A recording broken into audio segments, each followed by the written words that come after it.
मातोश्रीचा अर्थसंकल्प बिघडल्यामुळे संपादक पोपट राऊत यांच्या बुद्धीवर परिणाम झाला। नको तिकडे तोंड उघडून तुम्ही शिवसेनेची माती केलीच केली। बीएमसीच्या चाव्या तुमच्या हातात गेल्यापासून मातोश्रीवर येणारी टक्केवारी बंद झाली आणि म्हणून मालकाला आणि नोकराला आता काही काम उरलं नाही। लोकांच्या हातातले घड्याळ, गाड्या, पेन हेच पाहून राहिले। अहो, तुमच्या काळामध्ये बीएमसीला बृहन्मुंबई मनी करप्शन असं लोक बोलायचे आणि तुम्ही भ्रष्टाचाराच्या विरोधात बोलून राहिले।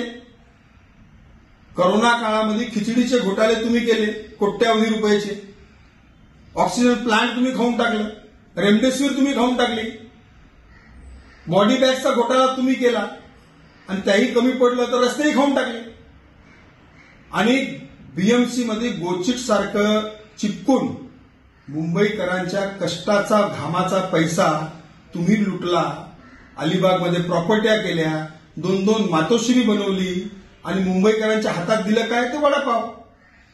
अहो, संपादक पोपट राऊत, मातोश्रीच्या आवारामध्ये आपल्या मालकासमोर शेपूट हलवत राहा, पण बाहेर येऊन भुंकू नका, नाहीतर मुंबई महानगरपालिकेमध्ये श्वान पकडणाऱ्या गाड्या फिरत असतात। एखादी गाडी आपल्याला मातोश्रीला पाठवावी लागेल।